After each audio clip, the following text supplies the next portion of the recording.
ಯಾದಗಿರಿಯಲ್ಲಿ ಕಲುಷಿತ ನೀರು ಅಸ್ವಸ್ಥರಾದ ಪ್ರಕರಣ. ಕೆಂಬಾವಿಯ ಸಮುದಾಯ ಆಸ್ಪತ್ರೆಗೆ ಜಿಲ್ಲಾಧಿಕಾರಿ ಹಾಗೂ ಹಿರಿಯ ಅಧಿಕಾರಿಗಳ ಭೇಟಿ. ಮುದನೂರು ಗ್ರಾಮದ 17 ಜನರು ವಾಂತಿ ಭೇದಿ ಪ್ರಕರಣದಿಂದ ಆಸ್ಪತ್ರೆಗೆ ದಾಖಲಾಗಿದ್ದಾರೆ. ಆರೋಗ್ಯ ಕೇಂದ್ರದಲ್ಲಿ ಚಿಕಿತ್ಸೆ ಪಡೆಯುತ್ತಿದ್ದಾರೆ ರೋಗಿಗಳು. ಮುದನೂರು ಗ್ರಾಮದಲ್ಲಿ ಮುಂಜಾಗ್ರತೆ ವಹಿಸಲು ಸೂಚನೆಯನ್ನ ನೀಡಲಾಗಿದೆ. ಗ್ರಾಮದ ಕುಡಿಯುವ ನೀರಿನ ಮೂಲಗಳನ್ನ ಸ್ಯಾಂಪಲ್ ತೆಗೆದುಕೊಂಡು ಪರೀಕ್ಷೆಗೆ ಮುಂದಾಗಿದೆ ಜಿಲ್ಲಾಡಳಿತ. ಕುಡಿಯುವ ನೀರಿಗೆ ಕಾಲುವೆಯ ಮಳೆ ನೀರು ಸೇರಿಕೊಂಡ ಹಿನ್ನೆಲೆ ಜನರಲ್ಲಿ ವಾಂತಿ ಭೇದಿ ಕಾಣಿಸಿಕೊಂಡಿದೆ. Devaraj Hogar, NK24 news bureau, Yadgir. Mudnur ಗ್ರಾಮದಲ್ಲಿ ವಾಂತಿ ಭೇದಿ ಪ್ರಕರಣ ಆಗಿ ಹಲವಾರು ಜನರು ಆಸ್ಪತ್ರೆಗೆ ದಾಖಲಾಗಿದ್ದಾರೆ. ತಾವು ಕೂಡ ಭೇಟಿ ನೀಡಿದ್ದಾರೆ. ಏನು ಇವತ್ತು ಸಂಜೆ ನಮಗೆ ನಮ್ಮ THO ಮುಖಾಂತರ ಮಾಹಿತಿ ಸಿಕ್ಕಿದೆ. ಸೊ ಹುಣಸಗಿ ತಾಲೂಕಿನ ಮುದನೂರು ಗ್ರಾಮದಿಂದ ಸುಮಾರು ಇಲ್ಲಿವರೆಗೆ 17 ಜನ ವಾಂತಿ ಮತ್ತು ಭೇದಿ ಎರಡು ಸಮಸ್ಯೆಗಳಿಂದ ಅಡ್ಮಿಟ್ ಆಗಿರುತ್ತಾರೆ.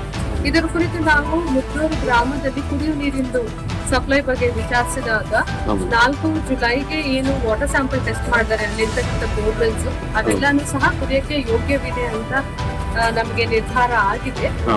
ತದನಂತರ ಈಗ ಇವತ್ತು ಸಹ ಈ ಪ್ರಕರಣ ಹಿನ್ನೆಲೆಯಲ್ಲಿ ಮತ್ತೆ ಸ್ಯಾಂಪಲ್ ಕಲೆಕ್ಟ್ ಮಾಡಿದೀವಿ, ಟೆಸ್ಟ್ ಕಳಿಸಿದೀವಿ. ಸೊ ನಾಳೆ ಅದರ ನಾವು ರಿಸಲ್ಟ್ ನೋಡಬಹುದಾಗಿದೆ.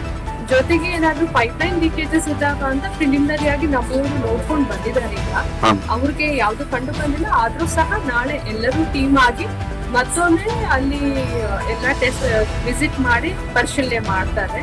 ಜೊತೆಗೆ ಏನಂದ್ರೆ ಈಗ ಬಂದಿರುವ ಪ್ರಕರಣಗಳೆಲ್ಲಾನು ಸಹ ಜನತಾ ಕಾಲೋನಿಗೆ ಸೇರಿರ್ತಕ್ಕಂಥವ್ರಿದ್ದಾರೆ. ಸೊ ಅಲ್ಲಿಗೆ ಬೋರ್ವೆಲ್ ಸಪ್ಲೈ ಏನಿದೆ ಥ್ರೂ ಸಿಸ್ಟಮ್ ಅದು ಈಗ ಫ್ರೆಶ್ ರಿಪೋರ್ಟ್ ಬಂದಾಗ ಗೊತ್ತಾಗುತ್ತೆ. ಬಟ್ ಅದರ್ವೈಸ್ ಸ್ಯಾಂಪಲ್ಸ್ ಏನಿದಾವೆ ಪೋರ್ಟಬಲ್ ವಾಟರ್ ಸ್ಯಾಂಪಲ್ ಅಂತಾನೆ ಇದೆ. ಸೊ ಹಾಗಾಗಿ ನಾಳೆ ಮತ್ತೆ ಅದ್ರ ರಿಸಲ್ಟ್ ಬರುವವರೆಗೆ ಈಗ ಟ್ಯಾಂಕರ್ ಸಪ್ಲೈ ನೀರನ್ನು ಕೊಡ್ತೀವಿ. ಜೊತೆಗೆ ಈಗ ನಮ್ಮದು ರೆಗ್ಯುಲರ್ ಆಗಿ ಈ ತರ ಬಂದಾಗ ಎಂಟೈರ್ ಏರಿಯಾನು ಸಹ ನಮ್ಮ ಮೆಡಿಕಲ್ ಟೀಮ್ ಎಲ್ಲರೂ ಹೋಗಿ ಅವರು ಪರೀಕ್ಷೆ ಮಾಡ್ತಾರೆ, ಅದನ್ನು ಸಹ ಮಾಡಿಸ್ತೀವಿ. ಜೊತೆಗೆ ಏನಂದ್ರೆ ಈಗ ಮಳೆಗಾಲನೂ ಇದೆ, ಮತ್ತೆ ಕಾಲುವೆ ನೀರನ್ನು ಬಿಡ್ತಾ ಇರೋದ್ರಿಂದ ಈ ಮೂಲಕ ಮತ್ತೆ ನಮ್ಮೆಲ್ಲ ಸಾರ್ವಜನಿಕರ ಒಂದು ವಿನಂತಿ ಏನಂದ್ರೆ ನಾವು ಸತತವಾಗಿ ಟೆಸ್ಟ್ ಮಾಡ್ತಾ ಇದ್ದೀವಿ, ಪೋರ್ಟಬಲ್ ಇದ್ದಾಗ ಮಾತ್ರ ಬಿಡುಗಡೆ ಮಾಡ್ತಾ ಇದ್ದೀವಿ. ಸೊ ಮಳೆಗಾಲ ಇರುವುದರಿಂದ ಯಾವ್ದಕ್ಕಾದ್ರೂ ನೀರನ್ನು ಕುದಿಸಿ ಕಾಯಿಸಿ ಆರಿಸಿ ಸೇವಿಸುವುದು ಉತ್ತಮ. ಸೊ ಜನರೆಲ್ಲರೂ ಮಳೆಗಾಲ ಇರುವುದರಿಂದ ಮತ್ತೆ ಈಗ ಇಂಥ ಪ್ರಕರಣಗಳು ಆಗ್ತಾ ಇರುವ ಹಿನ್ನೆಲೆಯಲ್ಲಿ ಎಚ್ಚರಿಕೆಯಿಂದ ಇರಬೇಕಾಗುತ್ತೆ. ಅವರ ಆರೋಗ್ಯ ಬಗ್ಗೆ ಸ್ವಚ್ಛತೆ ಬಗ್ಗೆ ಕಾಳಜಿ ವಹಿಸಬೇಕಾಗುತ್ತೆ. ಸೊ ಜಿಲ್ಲಾಡಳಿತ, ಜಿಲ್ಲಾ ಪಂಚಾಯತ್ ವತಿಯಿಂದ ಸತತವಾಗಿ ನಾವು ನಿರ್ದೇಶನಗಳು ನೀಡುತ್ತಾನು ಕಾಲಕಾಲಕ್ಕೆ ಪರೀಕ್ಷೆಗಳನ್ನು ಸಹ ಮಾಡ್ತಾ ಇದ್ದೀವಿ. ಕಳೆದ ವರ್ಷ ಜಿಲ್ಲೆನಲ್ಲಿ ಏನ್ ಪ್ರಕರಣಗಳಾಗಿದೆ ಅವುಗಳನ್ನು ನಾವು ದೃಷ್ಟಿಯಲ್ಲಿ ಇಟ್ಕೊಂಡು ಈ ವರ್ಷ ನಾವು ಮಳೆಗಾಲಕ್ಕಿಂತ ಮುಂಚೆ ಪೂರ್ವ ಸಿದ್ಧತೆ ಮಾಡುವುದರಲ್ಲಿ ಆ 10 ಪ್ರಕರಣಗಳೇನು ದಾಖಲಾಯಿತು ಕಳೆದ ವರ್ಷ, ಅದಕ್ಕೆ ಸಂಬಂಧಿಸಿ ಆ ವಿಲೇಜ್ ಗಳಿಗೆ ನಾವೆಲ್ಲ ಟೀಮ್ ಗಳನ್ನು ಕಳಿಸಿ ಸೋರ್ಸ್ ಟು ಸಪ್ಲೈ ಸಿಸ್ಟಮ್ ವರೆಗೆ ಎಲ್ಲಾನು ಪರಿಶೀಲನೆ ಮಾಡಿ ವಾಟರ್ ಸ್ಯಾಂಪಲ್ ಸಹ ಟೆಸ್ಟ್ ಮಾಡಿಸಿದ್ದೀವಿ. ಸೊ ಅದಕ್ಕೆ ಮತ್ತು ಜನರಲ್ಲಿ ಅವೇರ್ನೆಸ್ ಕ್ರಿಯೇಟ್ ಮಾಡಿ ಮುನ್ನೆಚ್ಚರಿಕಾ ಕ್ರಮಗಳನ್ನು ಸಹ ಕೈಗೊಂಡಿದ್ದೀವಿ. ಇದು ಅಲ್ಲದೆ ನಮ್ಮ ಗ್ರಾಮ ಪಂಚಾಯತಿಗಳಲ್ಲಿ ಮತ್ತು ನಮ್ಮ ಸ್ಥಳೀಯ ಸಂಸ್ಥೆಗಳಲ್ಲಿಯೂ ಸಹ ಪ್ರತಿನಿತ್ಯ ಏನ್ ನೀರು ಬಿಡುಗಡೆ ಮಾಡ್ತಾರೆ ಅದನ್ನ ಟೆಸ್ಟ್ ಮಾಡಿಸ್ತಾ ಇದ್ದೀವಿ. ಯಾವ್ದು ಯೋಗ್ಯವಿಲ್ಲ ಅಂತ ಬಂದಾಗ ಅದು ಯೋಗ್ಯವಿಲ್ಲ ಅಂತ ಜನರಲ್ಲಿ ಅರಿವು ಮೂಡಿಸುವಂತದ್ದು ಸಹ ಮಾಡಿಸ್ತಾ ಇದ್ದೀವಿ. ಆದ್ರೆ ಇವತ್ತು ಆಗಿರ್ತಕ್ಕಂಥ ಸಂಘಟನೆ ಕುರಿತು ಇನ್ನು ನಮಗೆ ಅದು outbreak of food poisoning ಅನ್ನೋದು ಇನ್ನು ನಾವು ಖಚಿತವಾಗಿ ಹೇಳಕ್ಕೆ ಇನ್ನು ನಮ್ಗೆ ಆಧಾರಗಳು ಸಿಕ್ಕಿಲ್ಲ. ಬಿಕಾಸ್ ಈಗಾಗ್ಲೇ ಅವರು ಏನು ಜನತಾ ಕಾಲೋನಿಗೆ ಸಪ್ಲೈ ಆಗ್ತಾ ಇದೆ, ಆ ಸ್ಯಾಂಪಲ್ ಟೆಸ್ಟ್ ಇದಾವೆ ನಮ್ ಕಡೆ, ಅವು ಪೋರ್ಟಬಲ್ ಇದಾವೆ.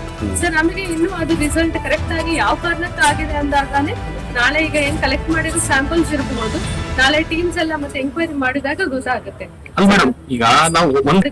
ಪೋರ್ಟಬಲ್ ಇದಾವೆ ವಾಟರ್ ಸ್ಯಾಂಪಲ್ಸ್, ಲೀಕೇಜಸ್ ಅನ್ನು ಯಾವ್ದು ಇಲ್ಲ ಅಂತಾನೆ ಇದೆ. ಸೊ ಹಾಗಾಗಿ ನಾವು ಅದನ್ನ ವಿಚಾರ ಮಾಡ್ಬೇಕಾಗತ್ತೆ. ಮೋರ್ ಓವರ್ ಈಗ ಅದೇ ಹೇಳ್ತಾ ಇದೀನಿ, ಮಳೆಗಾಲ ಇದೆ.